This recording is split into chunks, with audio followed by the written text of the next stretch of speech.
খুনি, সন্ত্রাসী, fascist, sadist, সমস্ত গুম, হত্যাকাণ্ড, রিমান্ড, ক্রসফায়ারের মাস্টারমাইন্ড শেখ হাসিনা। শেখ হাসিনার নির্দেশে পল্টনে লগি বৈঠা নিয়ে আমাদের 7 জন তরুণ নেতাকে পিটিয়ে পিটিয়ে সাপের মতো হত্যা করেছিল। তাদের মৃতদেহের উপরে উঠে তারা নিষ্ঠুরভাবে লাফালাফি করে নাচানাচি করেছিল। আপনারা সেই ইতিহাস, সেই ছবি, সেই ভিডিও কি ভুলে গেছেন? সেই 6 সালের 28 অক্টোবর থেকে বাংলাদেশের রাজনীতিতে গণতন্ত্রের অভিযাত্রা আমরা শুরু করেছিলাম।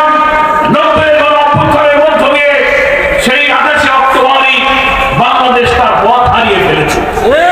সেই 28 অক্টোবর থেকে বারবার ভারতীয় আধিপত্যবাদীদের এই দেশীয় দালাল সেবাদাস চক্ররা ক্ষমতার মস্তকে বারবার বসার ষড়যন্ত্র করেছে এবং 24 সালের সেই 5 আগস্ট পর্যন্ত 17.5-18 বছর আমাদের উপর দিয়ে একটি কালো অধ্যায় আমরা পার করেছি। কেন আমরা এই কালো যুগ বলছি? আমাদের সংগ্রামী নেতৃবৃন্দ তার বক্তব্যে বলেছেন এই সময় আমাদের কোনো গণতান্ত্রিক অধিকার ছিল না, রাজনৈতিক অধিকার ছিল না, ভোটাধিকার ছিল না, ধর্মীয় মূল্যবোধ, জাতি, সত্তা পায়ের নিচে পুষে ফেলা হয়েছিল। অর্থনীতিতে চলেছিল লুটপাট, জুডিশিয়ারি বিচার অঙ্গনে কোনো ন্যায় বিচার ছিল না। শাসন ক্ষমতায় ওই শেখ পরিবার, হাসিনার পরিবার, আওয়ামী লীগের সিন্ডিকেট কর্তৃত্ব করে ব্যবসা বাণিজ্য, চাকরি বাকরি তারা সবকিছু তছনছ করে দিয়েছে। কত মানুষ শহীদ হয়েছে, ভালো থাকে কিংছর কত মানুষ আহত পঙ্গু হয়েছে, পুরো ফিল্ম না লক্ষ লক্ষ মানুষকে বরণ করেছে। এই জাতির কত শিশু, কত মা, কত স্ত্রী, কত পিতা আল্লাহর কাছে সিজদা দিয়ে চোখের পানি ফেলেছে, আল্লাহর কাছে হাজারি করেছে। আল্লাহ, তুমি এই অত্যাচারী শাসকের হাত থেকে জনপদকে উদ্ধার করো। আমরা জানি না আল্লাহ তাআলা কোন শাহাদাতকে কবুল করেছেন, কার ইখলাসকে কবুল করেছেন, কার মুনাজাত, কার চোখের পানি কবুল হয়ে যাবে জানি না।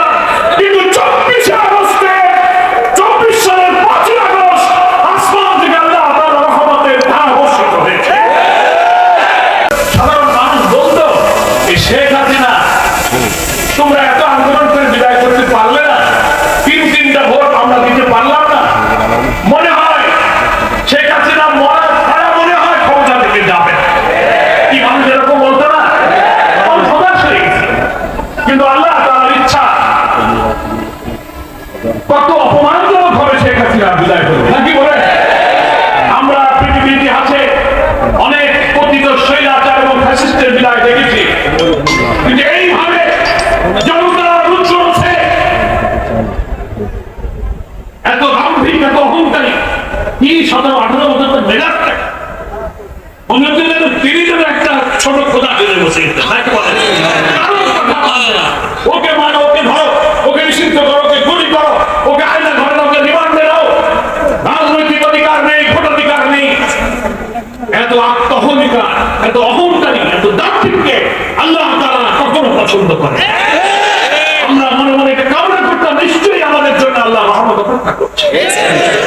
আপনি চিন্তা করতে পারেন আমাদের প্রিয় নেতৃবৃন্দ যারা জীবনে একটা মিথ্যা কথা বলে নাই, একটা টাকা হারাম খায় নাই, কোন মানুষকে কষ্ট দেয় নাই, অধ্যাপক গোলাম আজম, আল্লামা সাঈদী, মৌলানা নিজামী, কামারুজ্জামান, মুজাহিদ, মীর কাসেম আলী, কাদের মোল্লাদের মতো লোক, মৌলানা আবুল কালাম, মৌলানা ইউসুফ, মৌলানা আব্দুস সোবহান, মকবুল আহমদ, নাজির আহমদ, কত নাম বলবো, বারবার গ্রেফতার করে কারাগারে গুপ্ত হয়েছে, নিষ্ঠুর নির্যাতন করা,